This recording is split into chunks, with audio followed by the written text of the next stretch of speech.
भारत में 6 आस्तिक दर्शन है और 3 नास्तिक दर्शन है। आस्तिक दर्शन के अंदर एक वेदांत दर्शन आता है। वेदांत को वैसे वेदों का अंतिम ज्ञान भी कहते हैं और वो अंतिम ज्ञान है हमारा उपनिषद के रूप में। तो वेदांत एक दर्शन है हमारा।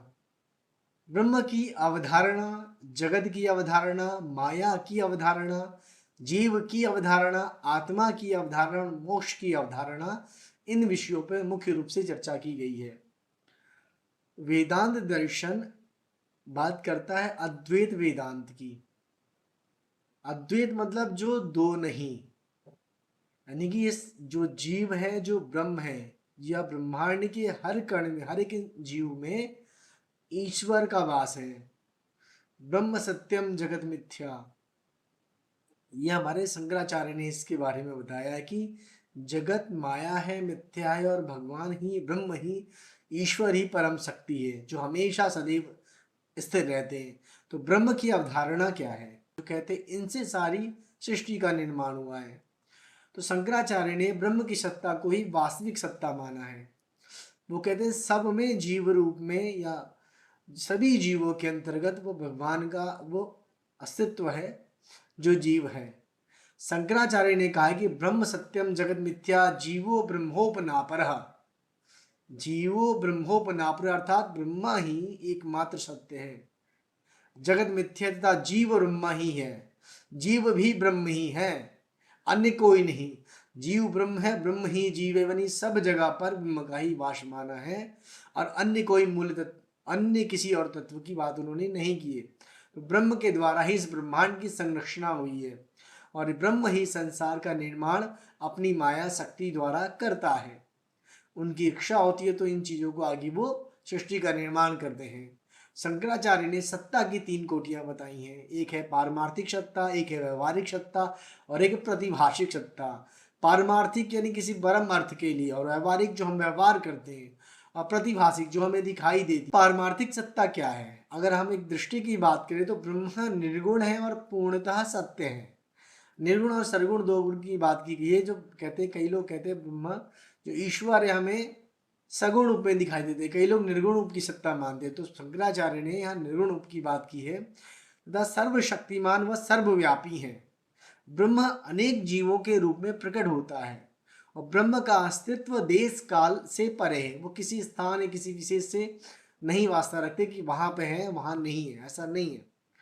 ब्रह्म स्वतः सिद्ध है, इसलिए उसे सिद्ध करने के लिए किसी प्रमाण की आवश्यकता नहीं है।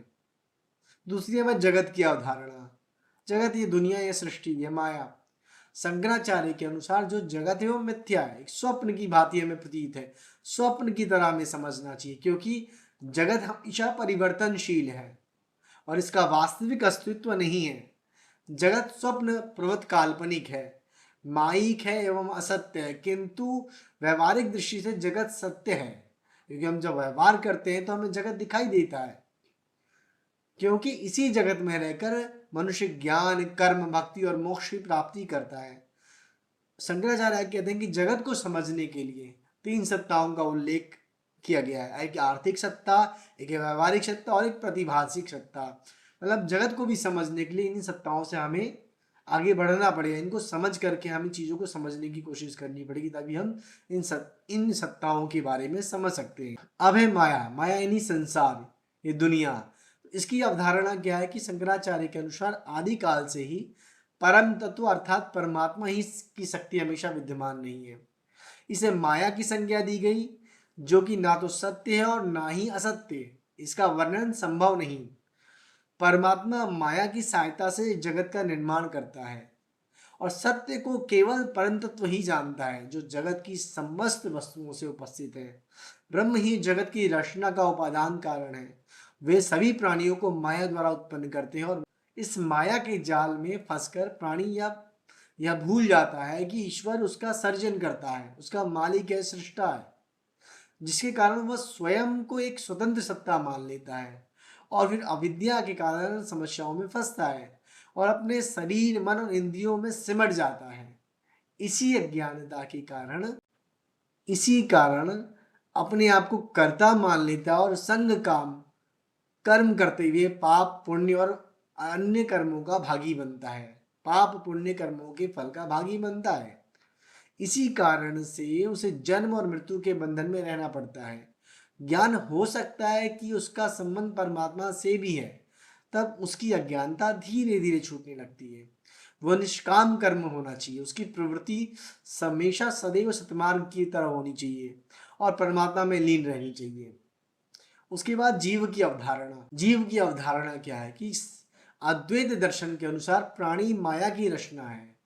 अज्ञानता के कारण प्राणी स्वयं को, अपने शरीर को स्वामी समझ लेता है और इंद्रियों द्वारा शरीर जो भी कर्म करता है उसे यह मान लिया जाता है कि अमुक कार्य जीव ने किया। प्राणी अपनी ज्ञानेंद्रियों की सहायता से जगत का ज्ञान अर्जित कर सकता है। जीव और आत्मा में व्यवहारिक अंतर नहीं है। आत्मा परमार्थिक सत्ता है और जबकि जीव व्यवहारिक सत्ता है। जीव जो हम लोग हैं, हमें व्यवहार करते हैं, और आत्मा जो परम की सत्ता है, जो ईश्वर जैसी ही है, उसके अंश की तरह।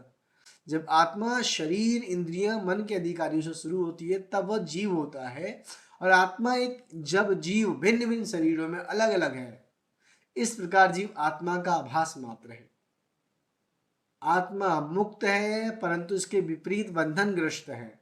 अपने प्रयासों से मोक्ष प्राप्त कर सकता है। शरीर के नष्ट हो जाने के बाद जीव आत्मा में लीन हो जाता है। आत्मा की क्या अवधारणा है? आत्मा को कई लोग केवल्य, निर्वाण, अन्य अन्य नामों से जानते हैं। इसको मोक्ष भी कहते हैं कई लोग। तो आत्म तत्व जो है हमारा परम तत्व है, और आत्मा और परमात्मा एक ही तत्व के दो नाम हैं। आत्मा अजर है और अमर है। माया के कारण आत्मा जीवात्मा के रूप में जीवों का रूप ले लेती है। आत्मा सदैव परिवर्तनशील है क्योंकि यह स्थान और समय से बनी हुई नहीं है। वेदांत दर्शन के अनुसार आत्मा ब्रह्म दोनों समान तत्व हैं। मोक्ष की अवधारणा। भारतीय दर्शन में आत्मा की अवधारणा अद्वैत वेदांत के अनुसार आत्म तत्व ही परम तत्व है। वो ईश्वर के सदृश है, वो अजर है, वो अमर है, और माया के कारण आत्मा जीवात्मा के रूप में, जीव के रूप में उत्पन्न होता है, और वो परिवर्तनशील है। उसका स्थान समय बंधा नहीं है। वो आत्मा ब्रह्म दोनों समान तत्व है। उसके बाद है मोक्ष की अवधारणा। मोक्ष को कई लोग केवल्य, निर्माण, अलग अलग नामों से जानते हैं, और भारतीय दर्शनों में इसकी कई बार चर्चा होती है। कई दर्शनों में शंकराचार्य के अनुसार आत्म जो हमारा मोक्ष तत्व है, वो जीवों को आत्मज्ञान या ब्रह्म ज्ञान हो सकता है। शंकराचार्य ने ज्ञान को कर्म योग से बड़ा माना है।